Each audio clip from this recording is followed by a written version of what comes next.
Uh, yeah, first off, the mystical warrior is historically something that's happened quite often in our history. This what I call spiritual warrior now really is like a mystical warrior.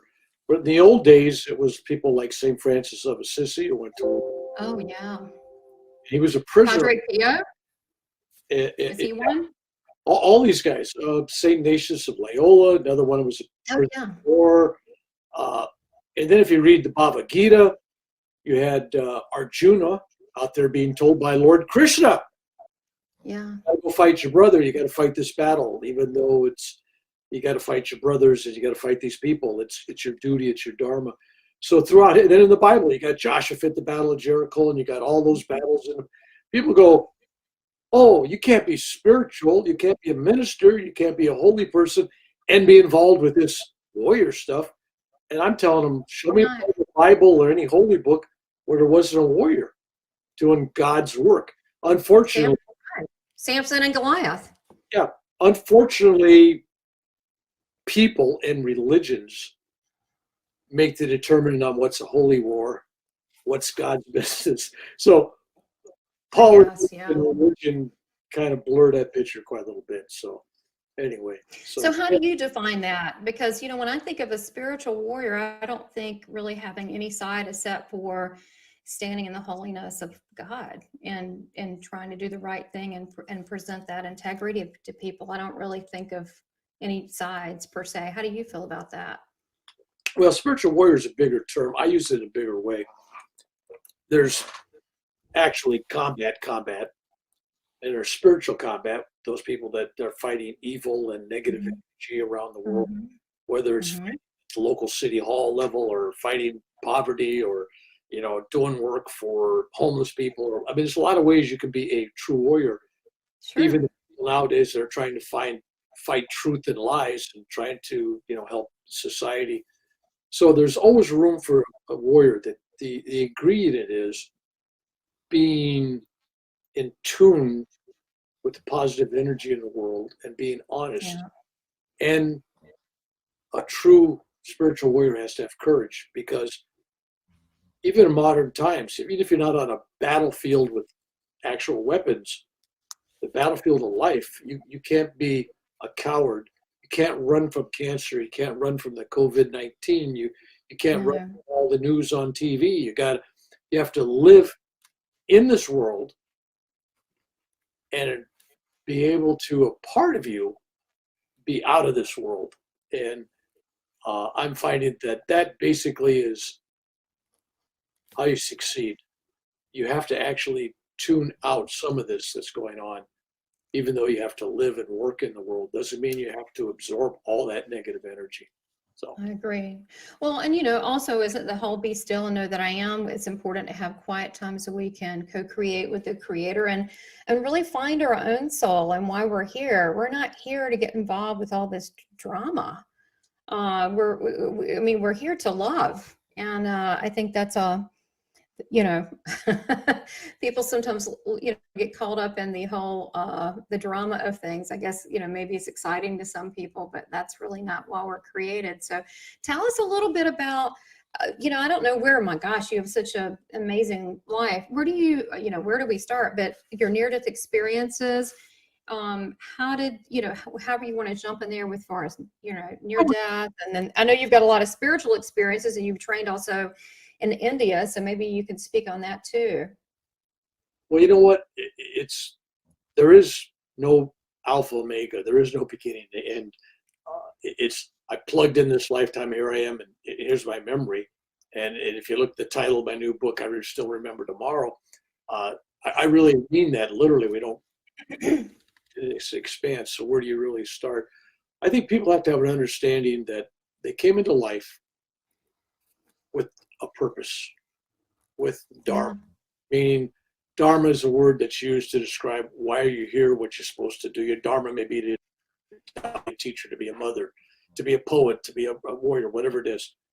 And when you go against your dharma, your purpose that you were incarnated for, that's where things start to go astray. So Yeah. usually when you find that niche, then you could be like the water, as my friend Bruce Lee used to say, be like the water. You put water in a glass, it becomes Wow. right? Put water in a cup, it becomes the cup. So be like the water, So it's more than just becoming, it's being and realizing that you already are all that you Oh, ever that's be. true. That's beautiful. Yeah, So people, I hear a lot of people say, what do I need to do to be closer to God? I'm like, nothing. You're kind of already there. You just need to realize it, right? I mean, be, not, not really do. I don't think you need to really, I mean, there's things that may help, but as far as do, we are by, don't you think by default, we are already that. here's the deal. And so I kind of step outside the boundary of most New Agers. Oh, there's reincarnation, and you got astral travel, and you got the casual body, and you got a rainbow body. And I'm saying, no, there's only one. And then they go, one what? It's one. Everything is one. So that means this life is God's dream. God is dreaming through us, but we are Him.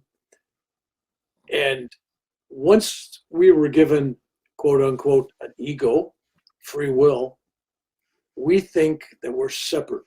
It's like taking a cup Yeah. and go out the ocean, take a cup of the ocean, and that cup thinks it's this separate. It's still part of that ocean. And how far away I take Yeah. the water, Great example.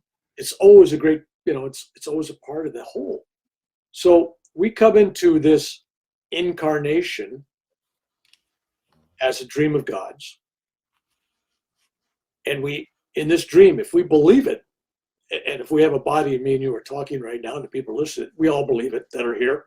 We believe it. We bought it a lot. I mean, we own it. Yeah, because we still have a sense of I-ness, me, Right. ego, the person, the identity. As long as you identify with the I, you'll always have a body. Maybe it's not a human body. Maybe it's an astral body. Maybe it's a causal body, a rainbow body, a body of light, body of love. But as long as you got a self-identification at some level, then you'll always have a body. So when you said earlier, well, it's all, where's God? That's true. I don't know if it's right to say we are God or God is us, but there's no difference. It's just one. So when people We're part of this source, this thing. Yeah. Whatever you want to call it. So when people start talking about, oh, you believe in reincarnation, and I go, no. They go, wait a minute, no, I've read your books. You believe in reincarnation, all these things. And I'm saying, my ego believes in reincarnation. Therefore, there is reincarnation. But if you don't believe you were never born, how could you be reborn? It's like if you have a dream, you go to sleep tonight, you have a dream. Mm-hmm. Great things happen. You're anything you want to be in that dream. And somebody tries to kill you, you kill somebody, anything could happen. But when you wake up, none of that was real. You didn't kill anybody, nobody killed you. So when you come to this life, we believe we're going to die. We believe we killed somebody. We believe we got sick. We believe all these things. And for us, that the believers, that's all of us, then there's pain. And when we believe in pain, we believe in suffering. It goes hand in hand. But through pain and suffering, unfortunately, as the Buddhists teach and as several other religions teach, it seems to be the only way that the divine has a way to wake us up. Because it's through pain that we jump out of our present status quo and start to question things. For example, right now with COVID-19, my God, everybody's panicked. In the midst of all this pain and suffering, death and destruction, and meaning the social order is actually going to be, some of that's taking some major hits worldwide.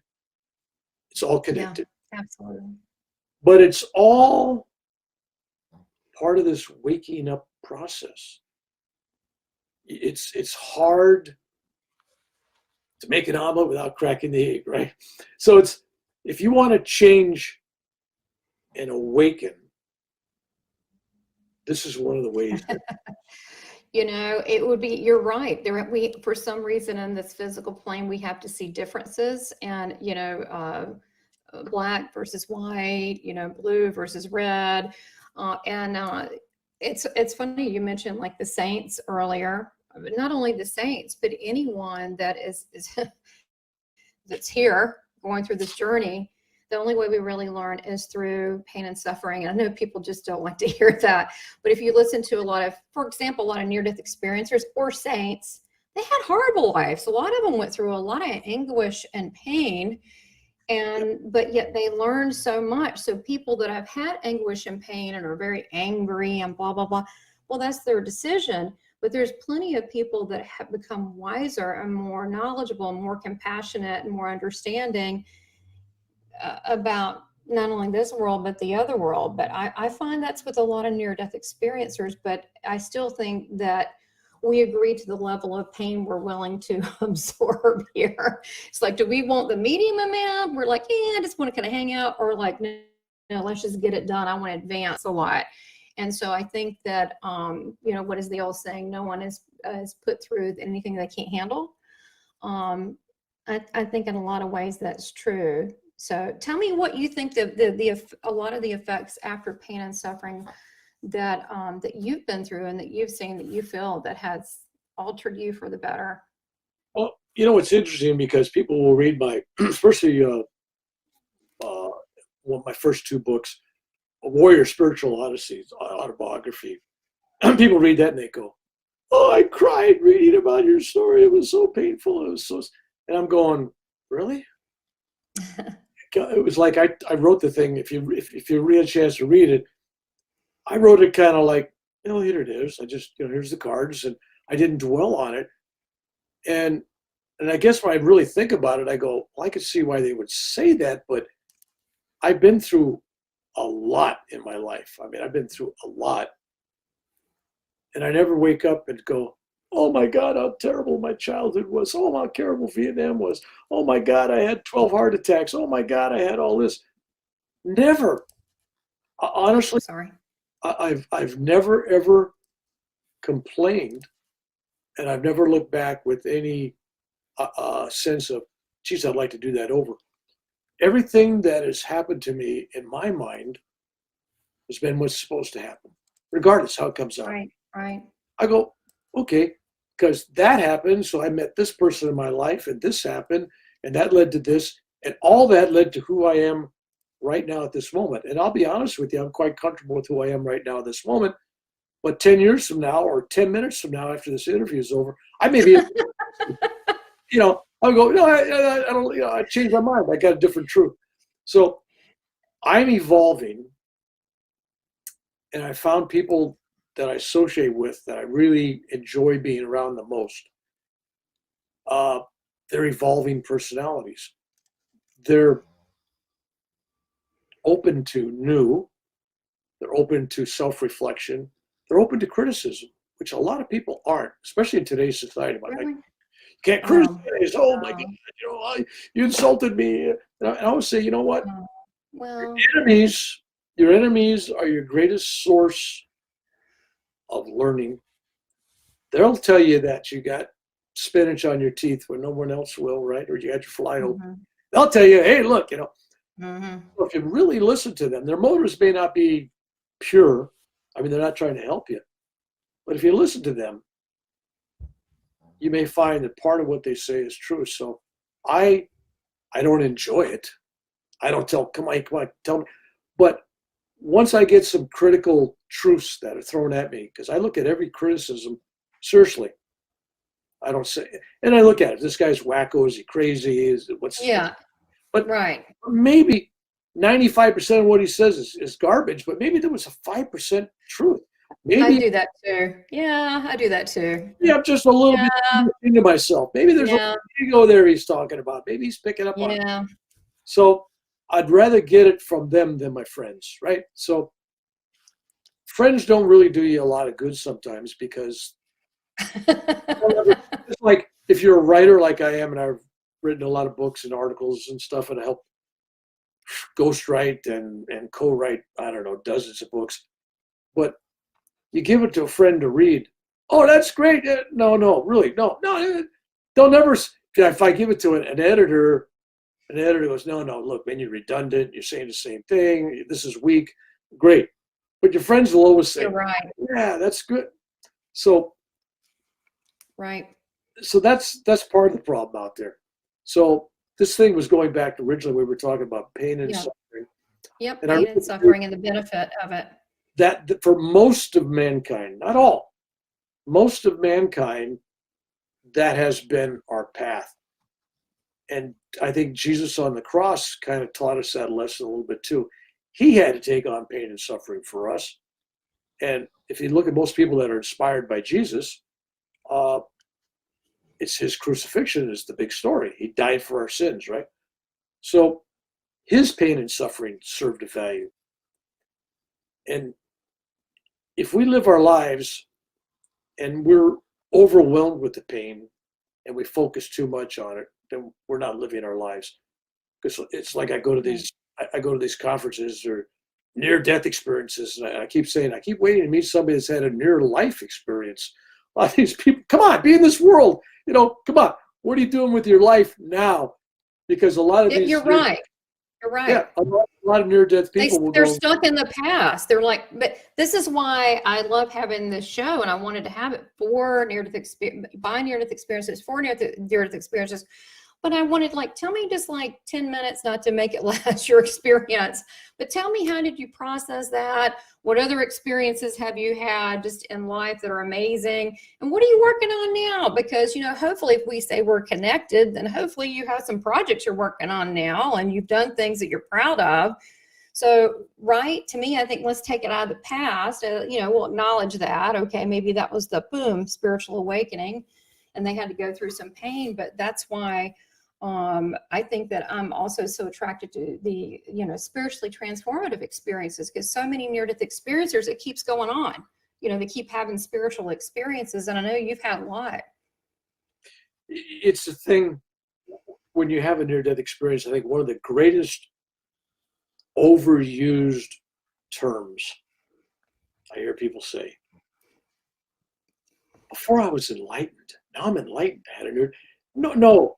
You're still in the body, you're still here, you're still living a life, you still feel pain, you still can't walk through a wall, you're not enlightened. You've had a moment of, wow, that's really neat. It's beautiful. Yeah, a God moment. Wow. In that moment, you experience some bliss, you learn something, but whatever your belief system, for the most part, whatever your belief system was before you had the near-death experience, if you're a Muslim, a Buddhist, a Christian, whatever, you come back with a slightly different experience. Experience is based on your beliefs, right? The divine is very good at giving us what we believe.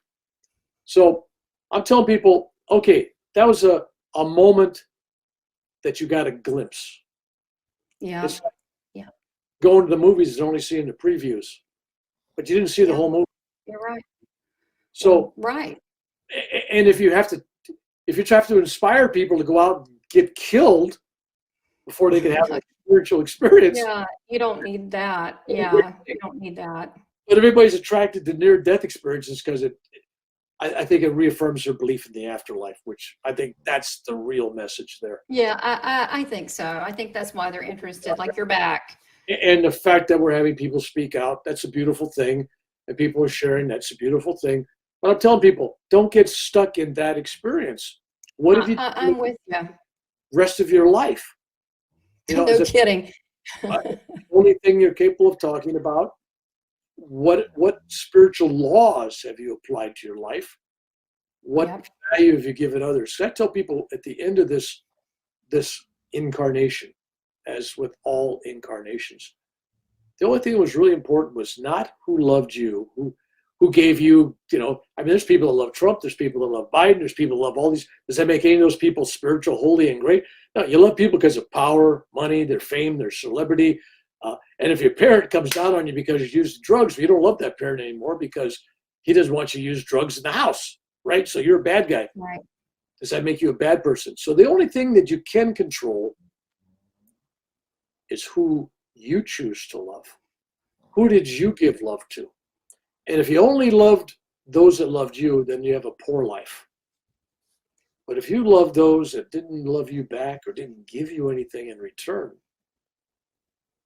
it was pure heart transmission. And you love your enemies even better. If you love your enemies, that's the greatest love of all, to love others like that, because then you truly see them as yourself. How can I not love my quote unquote enemy when we're all one God, one thing, one dream? It's us. How can I hate the other part of me? It's, might as well look in the mirror and hate that. Of course, there's people that do. There's people that don't love themselves. But once you see all as one, it's one family. Let's go that much, because people have trouble with the one. So let's go one family, right? Family's good. Yeah, family's good. People can identify with that. So we're all going with this one family. How could you hate? Although real families, they do. Well, but it's challenging, and I think this is a really good point. That we are tapping into this. What is love? It was funny that you're mentioning this, and it kind of like, I get lessons when I was over there. I don't know why. I mean, I kind of knew who he was, but not a lot. But with Jesus, but he said in my near-death experience, he said, I want you to go back to love, to show your mother love. Well, I'm not going to say how old I am, older than I probably look. It's taken me this long. I thought, oh, okay, well, I guess I'll do that for her. and I was actually told last week by him that was not the lesson. The lesson was to love someone despite the counter intention, because we're very different. I love her. She's funny, great with fashion. She's great. She doesn't understand me more than she understands a possum. And the lesson was for me. The lesson was me to love despite a lot of counter intention, maybe even some verbal abuse, these kind of things that's, without getting into it. And I went, oh, the lesson was to love despite that. So that's hard, because when you ask people, well, how do you love someone? What does Jesus say? Turn the other cheek. How do you love someone that is your enemy? But if we could learn that, maybe we wouldn't be so at odds at this world with one another, because it's really getting silly now. So what do you recommend? How do people, as a minister and studying with yogis in India, how do you feel like is the best way to do that? How do you change your mind on that to a better way? First off, showing love is not about going out and telling somebody, I love you, I forgive you. When you tell people, I forgive you, eyeball to eyeball, that's the ego. Yeah, that's like, I'm doing that for you. That's sort of egotistical. I'm bigger than you and I'm forgiving you, and that you basically skill doing something to you. But if somebody comes to me and they're on a 12-step program, I accept it. I go, okay, great. But I don't have to forgive them, because it's like I had a guy just committed suicide, a veteran committed suicide in October. I think it was October, just passed. Graduate of West Point. West Point, that's a military academy. Yeah, very prestigious. Was in the Iraqi war and all that stuff. Got out of the military as an officer. Started a nonprofit. Went to Africa and was giving clean water to these little villages. I mean, it was all part of his nonprofit. They were set up wells and clean water, purification, all that stuff. The guy was really doing all kinds of stuff. And then, combination of mental illness, schizophrenia or something, and PTSD, and he ended up being homeless for several years. And I saw the guy. I'm going through YouTube videos on homeless, and I see this guy interviewing him at this park by Huntington Beach or someplace down by the beach in Southern California, and kind of making fun of him. It gives him this greasy Kentucky Fried Chicken, and the guy's got all dirty hands and he's eating, he's getting grubby and everything, and he's kind of talking funny and stuff. And the guy goes, well, what you did before you got homeless? Which was really a terrible question. He says, well, I was doing these things in Africa, nonprofits, I was helping these people. He started going through all this thing, and the guy and I knew it was the truth, because I'm going, yes. And it put him off as a crazy guy. And of course, I had to leave a message on the YouTube video. This guy's real. So then 6 months go by, and I get a call from this homeless guy. He'd gotten himself sober, That's awesome. off drugs, off booze. He'd been 30 days sober, and he called me and he says, part of my 12-step program, I'm asking for your forgiveness for whatever. And I go, you know what? Okay. I don't remember you ever doing anything to me, because even if you did, I would have forgave you at the moment, because I realized you're going through all that stuff, right? Right. And then I didn't hear from him. That was like March of this last year when the virus. And then in October, I hear that he committed suicide. Not only did he commit suicide, how he committed suicide, ready for this? This sounds familiar. He drank bleach. Oh, dear God. He didn't want to get the virus, I guess. He drank bleach. And he was by Do you himself. think that's why his rationale? You think so? I don't know, but he drank. Who would commit suicide drinking bleach? I don't know. That's horrible. I've never heard of that. That's terrible. So anyway, so there's a man that suffered greatly, Yeah. and I'm sure that I know for a fact there's many more out there. And so a part of me hurt when he was hurting. And so I spent in my life, you were talking about at the beginning of this thing, Spiritual Warriors Ministries. Well, that's exactly what my ministries does. I'm out there looking for these veterans. And when you see these homeless guys, we'll just talk about that for a second because it kind of come up. These homeless guys, there's a history. Here's a guy that people made fun of on the streets, like, yeah, you did nonprofits, you did all this stuff. No, he was a CEO of a corporation. I mean, he was a smart, brilliant, high IQ'd man. That drugs and alcohol just set off his other issues. So there are people out there that need us. And maybe we all can't go out there in the street, especially now, and help these people. But believe it or not, prayers, meditation, and here's where we're going. Yep. In love to people. It's better than vitamin C. It's vitamin L, right? So you go by, so you're driving in California, and you go through San Francisco, or you go through LA or San Diego, and you see all these homeless encampments and people standing. Yeah, right. You can't help any of them. There's just too many. It's like you're overwhelmed, right? Right. But every one of them, you should be sending them kind. Yeah. Bless them, Lord. Bless them, Jesus. Bless them, Buddha. Whatever your thing is. Mm-hmm, mm-hmm. Send them love. Send them light. Don't get angry at them. And so I always have this thing, when you meet somebody, give somebody something, no matter what it is. You're in the grocery store, you're getting stuff, give them a smile. Of course, you can't do that now with the mask. They have to paint a smile on there. Oh, yeah, that's true. Yeah, that's true. Yeah.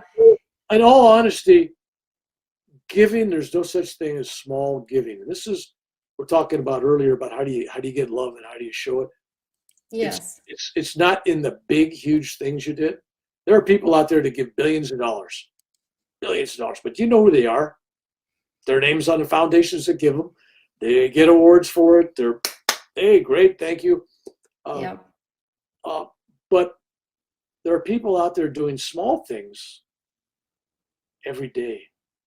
Small things add up. It's that child in the classroom that needs an understanding teacher. This kid's not doing their homework and all this stuff, and the teacher's all over the kid. Then you find out, well, the kid doesn't even have two parents at home, and they're having trouble getting food. So there's always reasons for everything, and even if you can't figure out what the reason is, that's not your job. Right. That child, and I think of children at a bigger age group. To me, children go real into the 40s. I mean, I got a lot. Well, okay. Okay, we could broaden that definition of child. Yeah, so they need love. And when you think of a 30, 40-year-old as a child, it's hard to get mad at them. And sometimes they apply that to people that are even older than that, because you don't get mad at a child because they don't understand something. Okay. I see where you're going with this. So yes. Children don't understand. And so if you look at politicians out there, let's go crazy on that. We have green states and yellow states, okay? Okay. And yellow and green, they're never going to make it on Sesame Street. They're going to be fighting all the time, right? One thinks Okay, Sesame Street. Okay. one makes the left turn, one makes the right turn, and they think that's the only turn in the world, right? In the essence, nobody's 100% correct and nobody's 100% wrong. And when people start to realize that just like a good marriage is made of compromise, just like the Constitution of the United States was a compromise of a lot of different directions. They had a compromise to get That's that. true. It was. Yeah. That the only way People that forget that. this nation, this world, it's not just us, it's the world. It's a problem Yeah, it's, all over the place. We it's have, true. It's the whole world. we got to stop thinking tribally. And this is our tribe. These are the people I identify with. Anybody outside my tribal, area or beliefs, they're wrong. This is the only religion. This is the only political thought. This is the only whatever it is. No. You have to be open to somebody else. And if they believe a certain way and they're happy, great. If they're not hurting anybody with that belief, great, let it go. Right. If you came to me and said, Bill, the sky is actually purple, it's not blue, and I'm going to go, okay, it makes her happy, great. It's a purple haze, great.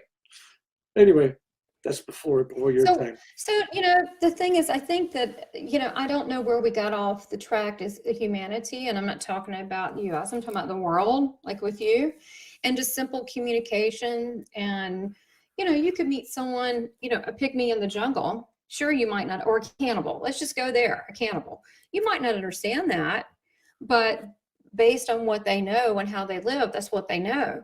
But at some point, we feel like it's very unsafe for people to express themselves, and like with this whole censorship. And I think that's where it gets a little scary.